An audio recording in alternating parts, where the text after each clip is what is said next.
organized a meeting at the January NAMM show, which I guess was 82. Yeah, this is all right. Okay. A long time ago. In January of 82, where we got virtually everybody who was making synthesizers at the time. So there was Moog and ARP and all the Japanese companies and Oberheim and Voyetra and Krumar and all these companies. Everybody had sent a representative, and we had this big meeting. And I got up there and said, okay, here's something. Let's talk about it. What are we going to do?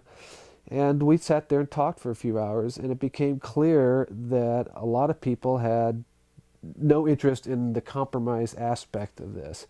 There are some people saying, you know, I don't remember if it was the Sinclair people or somebody else, you know, well, it's got to be 16-bit parallel, megabyte, megabaud, super duper, this, that. And other people are saying, no, it's got to be this and that. And, you know, people were throwing out numbers that just wouldn't have worked, would have cost way too much, because, you know, you got to put these things in every instrument you build, so it can't cost too much. So we went on and on and on, and after a while it was just kind of, everybody just threw up their hands and said, well, thanks. And that's the end of the meeting. Well, right after the meeting, a couple of Japanese guys came up to me and said, well, we still want to talk. So I said, okay. So I think we all went to Roland's or Yamaha's or somebody's booth, and it was myself and Roland, Korg, Yamaha, and Kawai. Do you remember who the individuals from those companies were? No. It's okay. No. Okay, so you went to Roland's booth. So we went to one of their booths, and we sat down, just a small group of us, and we just said, let's do it. You know, forget everybody else. Nobody else is interested in it. Let's just do it. And so we decided that day forward to start working on it. And it was funny, even though, you know, we never told everybody else that's what we were going to do. We just said, you know, they don't seem interested. Nobody ever did contact me to ask us what we were doing, which further showed that nobody had any interest. I knew that it was a no-brainer, that it would have to work because, you know, back then, if you looked at the market, if Roland, Korg, Yamaha, and Sequential did something, nobody else would have a choice. They'd have to do it. They'd be left in the cold if they didn't abide by it. So we just went forward through all of 82 designing it, back and forth, which was a challenge and led to many other stories of communication between cultures and languages and all that. You want to tell us one or two of those? Yeah, as I think of them, I'll try to come up with them. But basically, we coordinated everything over here because we wrote the official spec because we wanted to do it all in English and that sort of thing. And it was a tricky thing to do because there are features that all of us wanted to put in, but we didn't want to be too open about it. Like one that we wanted to do, we wanted it to be able to be multi-timbral. This was back in the days where nothing was multi-timbral. We knew things were going to be. We already were starting to think about and work on instruments. So we wanted to make sure that was covered in there. But we didn't want to jump up and down and ring bells in front of the Japanese saying multi-timbral is the next thing that's going to happen, so we got to have it in there.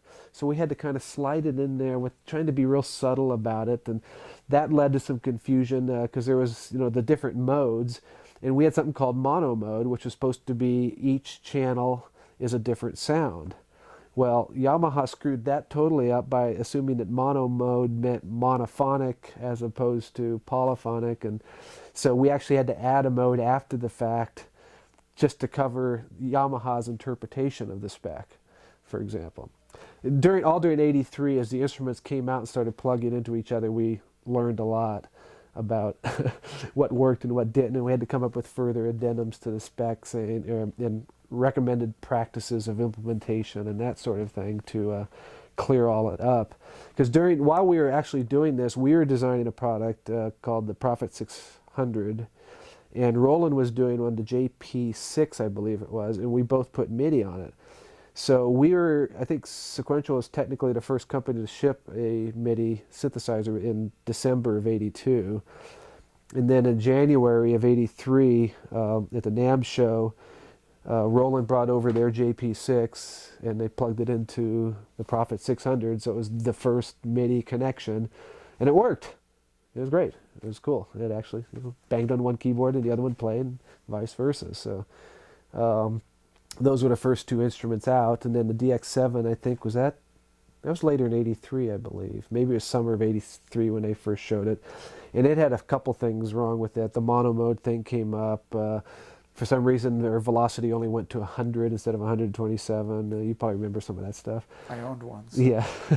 So you had to deal with it. So, sure, if we had gone through a standards committee and if we had spent 5 years developing MIDI, none of those things would have happened. So we kind of let that sort of thing, all the little details get fixed in the marketplace as things were first introduced, which, maybe we shouldn't have done. Maybe we should have had a testing lab. But, synthesizer market was a tiny market still back then. So,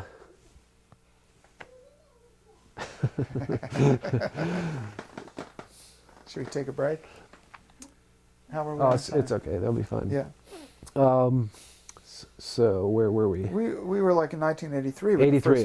When all the coming instruments out. started coming out, and yeah, there's Keyboard wrote the big article, "Trouble in MIDI Land," and this and that, because there was all kinds of things going on, and there were still other companies like Oberheim said, "We're not going to do it," and Voyager said, "We refuse to do it. This is stupid. We're not going to use those cheesy connectors. We're not going to do anything like that." I mean, it was like a lot of people still refusing to do it, and so anybody who wasn't interested and didn't do it would trash it, of course, to make it worse than it was. But there were a number of problems. It wasn't like it was everything worked perfectly the first year. So it did take some time for it to settle down.